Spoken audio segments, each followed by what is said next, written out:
Technicality విషయంగానో పక్కన పెడదాం కాసేపు. మనం మొరాలిటీ వాల్యూస్ ఆలోచిద్దాం. సమాజంలో ఒక ఆడపిల్ల ఇవాళ సమాజంలో ఒక ఆడపిల్ల కావాలని బయటకు వచ్చి తన యొక్క గౌరవాన్ని తన యొక్క చాలు ఈ అభియోగాలు చాలు, అది కోర్టు చూసుకుంటుంది. అభియోగాలు చాలు. మీరు కంప్లైంట్ ఉంటుంది అభియోగాలని నిజమని నమ్మి మీరు మాధ్యమాల ద్వారా చెప్పడం చాలా చాలా తప్పుది మిత్రమా, మన కుటుంబాల్లోనే చాలా తప్పు. అభియోగాల బేసిస్ మీద ఈ అలిగేషన్స్, అభియోగాల మీద మీరు డిబేట్ పెట్టడం తప్పు. అభియోగాల మీద కాదు. తప్పు చేస్తే ఎవరైనా శిక్షించండి.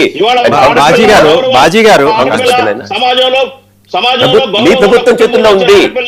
మీ పోలీసు కనుక చట్టబద్ధంగా పనిచేస్తే ఎన్ని ఎఫ్ఐఆర్లు ఫైల్ అయ్యాయి, ఎన్ని చార్జ్ షీట్స్ ఫైల్ చేస్తున్నారు, ఎన్నిట్లో కన్విక్షన్స్ వస్తున్నాయి.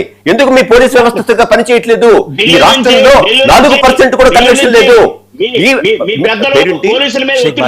షేక్ బాజీ గారు ఒక్క మాట వినండి. మీరెంత గొంతు చించుకుంటున్నారు. ఈ రాష్ట్రంలో 4% కూడా కన్విక్షన్స్ రావట్లేదు. 100 మంది మీద కేసు పెడితే మీ పోలీస్ వ్యవస్థ, మీ వాజమ్మలు, మీ పోలీస్ వ్యవస్థ, మీ హోం మంత్రిగా ఉన్నటువంటి ఎవరైతే మంత్రి ఉన్నారో వాళ్ళు వాజమ్మలు కాబట్టి ఇవాళ కనీసం 4% కూడా కన్విక్షన్ లేదు. అంటే 100 మంది మీద కేసు పెడితే కనీసం మీరు ప్రూవ్ ఎందుకు చేయలేకపోతున్నారు? ఎందుకు ఎవిడెన్స్ కలెక్ట్ చేయలేకపోతున్నారు? చట్టబద్ధంగా ఇన్వెస్టిగేట్ చేయలేకపోతున్నారు? లాజికల్ గా, రేషనల్ గా, ఆబ్జెక్టివ్ ఇన్వెస్టిగేట్ ఎందుకు చేయలేకపోతున్నారు? మీకు ఒక న్యాయం, ఇంకొక న్యాయం కాదు కదా. చట్టబద్ధ పాలన అంటే ఏంటి? చట్టబద్ధ పాలన అంటే చట్టబద్ధ పాలన. బాజీ గారు వినండి, నేను రాజ్యాంగం కూడా చెప్తాను, చట్టం కూడా చెప్తున్నాను. నేను ఒక పౌరుడిగా మాట్లాడుతా ఉన్నాను ఇక్కడ, ఒక పౌరుడిగా మాట్లాడుతా ఉన్నాను. అలిగేషన్స్ ని వాళ్ళు 100 అలిగేషన్స్ రాస్తారు. అలిగేషన్స్ రాసే వారి చేతిలో పెన్ను పేపర్ ఉంది కాబట్టి, చేతిలో పెన్ను పేపర్ ఉంది కాబట్టి ఏదైనా రాయొచ్చు. రాష్ట్రాన్ని వాస్తవాలు అవాస్తవాలు తేల్చాల్సిన బాధ్యత మీ మీద ఉంది. పోలీస్ వ్యవస్థ ఛార్జ్ షీట్ రూపంలో చేసిన తర్వాత కోర్టు నిజమా అబద్ధమని తేల్చాల్సిన అవసరం ఉంది. ఈ 2 స్టెప్స్ కాకుండా ఈ 2 స్టెప్స్ మీరు ఇన్వెస్టిగేట్ చేయలేదు. ఇంకా రాష్ట్రాల్లో ఉత్తరప్రదేశ్ కానివ్వండి, ఇతర రాష్ట్రాల్లో పరిస్థితి చెప్పండి, వాటి గురించి చెప్పండి. మీరు తెలంగాణ ఇష్యూస్ చెప్పొద్దు. మీరు పరిపాలిస్తున్న రాష్ట్రాల్లో కూడా ఇంతకంటే ఘోరంగా ఉన్నాయి పరిస్థితులు. ఉత్తరప్రదేశ్ వెళ్ళండి, స్టాటిస్టిక్స్ తీసుకోండి, పబ్లిక్ డిబేట్ పెడతానండి. పబ్లిక్ డిబేట్ నేను సిద్ధంగా ఉన్నాను. ఎంత ఘోరంగా ఉన్నాయో పబ్లిక్ డిబేట్ సిద్ధంగా ఉన్నాను. కాంగ్రెస్ పార్టీ రూల్ స్టేట్స్ లో గత 75 ఏళ్ళు ఏం జరిగింది ఈ దేశంలో, ఈ రాష్ట్రాల్లో పోలీస్ వ్యవస్థ, న్యాయ వ్యవస్థతో పాటు మిగతా వ్యవస్థలు ఎలా పనిచేస్తున్నాయి డిబేట్ పెడదాం. ఉరికినేదో న్యాయం జరుగుతుంది. అధికట్టు పదాలు మాట్లాడి మానేసేయండి. వాస్తవాలు బేసిస్ గా మాట్లాడండి. డేటా తీసుకుంటే డిబేట్ చేద్దాం రెడీగా. మీద ఎటువంటి ఒత్తిడి చేయట్లేదా? ఎటువంటి ఒత్తిడి ప్రయోగం చేయలేదా? అధికార దుర్వినియోగం చేయలేదా? బండి సంజయ్ గారు నిజాయితీగా చెప్పండి. బండి సంజయ్ గారు కొడుకు విషయంలో పోలీసు వ్యవస్థ మీద కానివ్వండి, విచారణ అధికారుల మీద కానివ్వండి, చాలా సిగ్గుచేటు. షేక్ బాజీ గారు, పోలీస్ వ్యవస్థ మీ కంట్రోల్లో ఉంది, రాష్ట్ర ప్రభుత్వం మీ కంట్రోల్లో ఉంది, కాంగ్రెస్ పార్టీ అధికారంలో ఉంది. ఆయన minister of state for home గా ఉన్నారు. వారు ఇన్ఫ్లుయెన్స్ చేశారు అంటే కూడా మీరు చెప్పిన నిజమైతే మీ పోలీస్ వ్యవస్థ ఏ రకంగా పనిచేస్తుంది? బండి బాజీల చరిత్ర తీయండి. అసలు అవకాశం ఎలా ఉంది? బండి సంజయ్ గారికి బాజీ గారు okay, you have levels some allegations, దాని మీద చర్చ. గోపాల్ శర్మ గారు కూడా మాట్లాడతారు. చట్టపరంగా ఏదో సాంకేతికమైన అంశం వారు ఒకటే విన్నపం. ఎలిగేషన్స్ ఏవైతే ఉన్నాయో వాటి మీద డిబేట్ చేయొద్దు. అవి వాస్తవాలు అవాస్తవాలు ఇంకా 2 లెవెల్స్ ఉన్నాయి. ఒకటి ఇన్వెస్టిగేషన్ కంప్లీట్ కాలేదు, ఇన్వెస్టిగేషన్ తర్వాత ఛార్జ్ షీట్ ఫైల్ చేయాలి. ఒక ఇన్వెస్టిగేషన్ లో అభియోగాలు తప్పనుకుంటే పోలీసులే ఫైనల్ రిపోర్ట్ ఫైల్ చేయొచ్చు, లేకపోతే కొన్ని సెక్షన్స్ డ్రాప్ చేయొచ్చు. పోలీస్ వ్యవస్థ పనిచేస్తుందని నమ్ముదాం. అంత నమ్మకం నాకైతే వ్యక్తిగతంగా లేదు తెలంగాణ పోలీస్ మీద, బట్ నమ్ముదాం. తర్వాత నెక్స్ట్ ఒకవేళ పోలీసులు ఒక ఛార్జ్ షీట్ ఫైల్ చేసినా, పోలీసులు ఫైల్ చేసినా వినండి, తర్వాత న్యాయ వ్యవస్థ వాటిని ట్రయల్ రూపంలో వాటిని పూర్తిగా విచారణ మొత్తం ఎదుర్కొన్న తర్వాత, ఎవిడెన్సెస్ ని ఎడ్యూస్ చేసిన తర్వాత వాటిని వేయి చేసిన తర్వాత వచ్చేటువంటి జడ్జిమెంట్ ని మనం గౌరవిద్దాం. అది ఇంకా ఆ స్థాయికి రాలేదు, కనీసం ఇన్వెస్టిగేషన్ కూడా కాలేదు. కాబట్టి ఇప్పుడు అభియోగాల మీద దయచేసి మాట్లాడొద్దు. ఇంకా అభియోగాలు చేతిలో పెన్ను పేపర్ ఉన్నప్పుడు ఎవరైనా ఎన్నో కేసుల్లో చూస్తున్నారు. మా మిత్రుడు శర్మ గారు కూడా చూస్తుంటారు.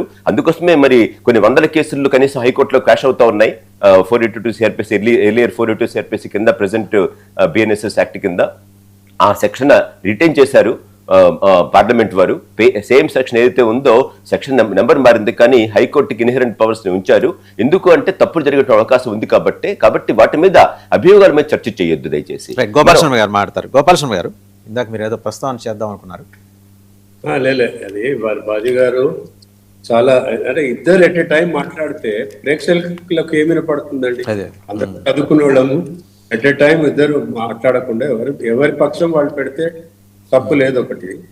రెండోది ఏంటంటే ఇక్కడ మీ ప్రభుత్వంలో ఇట్లా చేశారు, ఆ ప్రభుత్వంలో ఒక చిన్న ఎగ్జాంపుల్ చెప్తాను. During last elections Revanth Reddy గారు ఎలక్షన్ స్పీచ్ లో ఏం చెప్పారండి?